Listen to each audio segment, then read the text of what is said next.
اعوذ باللہ من الشیطان الرجیم بسم اللہ الرحمن الرحیم اتأمرون الناس بالبر وتنسون انفسکم وانتم تتلون الکتاب افلا تعقلون۔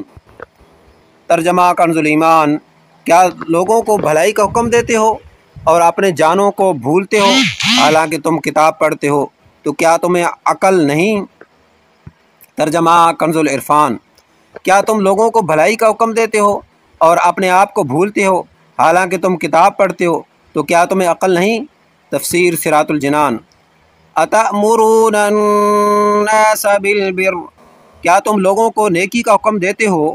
یہ آیت مبارکہ ان یہودی علماء کے بارے میں ہے جن سے ان کے مسلمان رشتہ داروں نے دین اسلام کے متعلق دریافت کیا، تو انہوں نے کہا کہ تم اس دین پر قائم رہو۔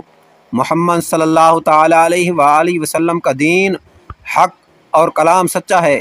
یا ان یہودیوں کے حق میں نازل ہوئی جنہوں نے مشرکین عرب کو حضور اقدس صلی اللہ علیہ وآلہ وسلم کے مبعوث ہونے کی خبر دی تھی اور حضور پرنور صلی اللہ تعالیٰ علیہ وسلم کی پیروی کرنے کی ہدایت کی تھی۔ پھر جب وہ حضور اکرم صلی اللہ تعالیٰ علیہ وآلہ وسلم مبعوث ہوئے تو یہ ہدایت کرنے والے حسد سے خود کافر ہو گئے، تو انہیں فرمایا گیا لوگوں کو نیکی کا حکم دیتے ہو اور خود کو بھلاتے ہو۔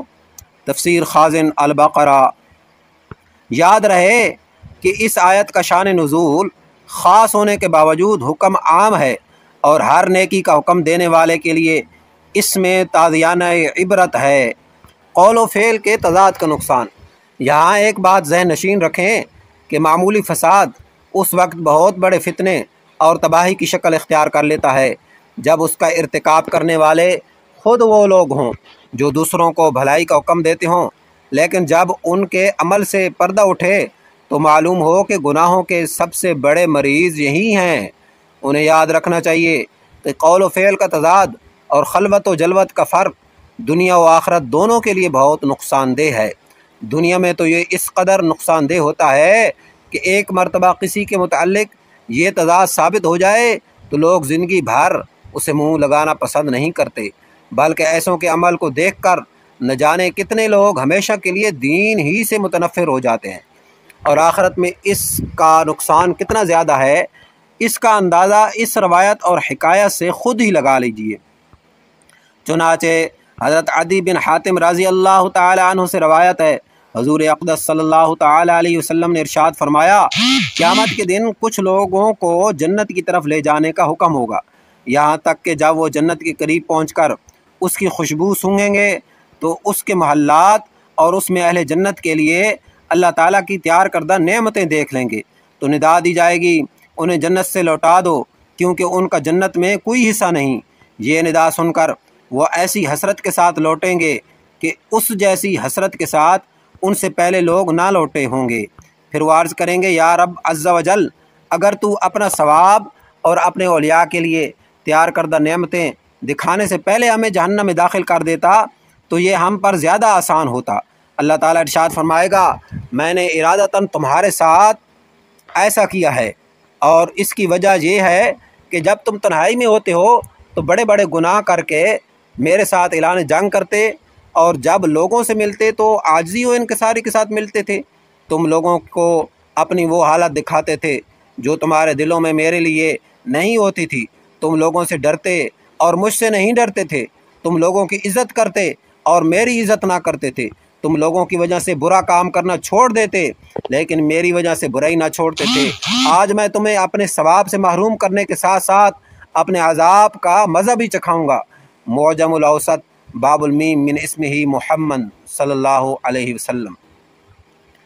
اور دوسری روایت حضرت ابراہیم تیمی رحمۃ اللہ تعالی علیہ فرماتے ہیں میں موت اور مرنے کے بعد ہڈیوں کی بوسیدگی کو یاد کرنے کے لیے کثرت سے قبرستان میں آتا جاتا تھا۔ ایک رات میں قبرستان میں تھا، مجھ پر نیند غالب آ گئی اور میں سو گیا تو میں نے خواب میں ایک کھلی ہوئی قبر دیکھی اور ایک کہنے والے کو یہ کہتے ہوئے سنا یہ زنجیر پکڑو اور اس کے منہ میں داخل کر کے اس کی شرمگاہ سے نکالو۔ تو وہ مردہ کہنے لگا یا رب عز و جل، کیا میں نے قرآن نہیں پڑھا؟ کیا میں نے تیرے حرمت والے گھر کا حج نہیں کیا؟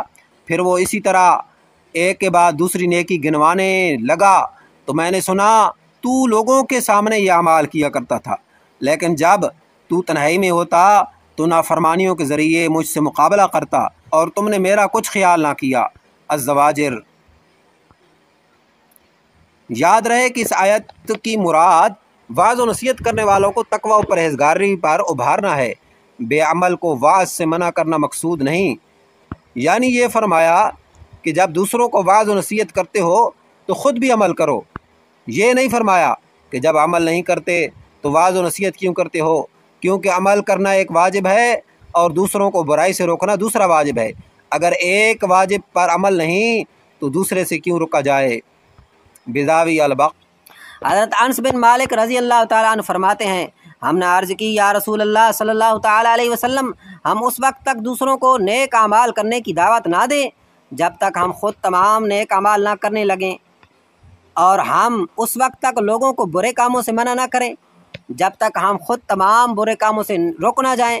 حضور اقدس صلی اللہ تعالیٰ علیہ وسلم نے ارشاد فرمایا، ایسا نہ کرو بلکہ تم نیک اعمال کرنے کا حکم دو، اگرچہ تم خود تمام نیک اعمال نہیں کرتے، اور برے اعمال کرنے سے منع کرو اگرچہ تم تمام برے اعمال سے باز نہیں آتے۔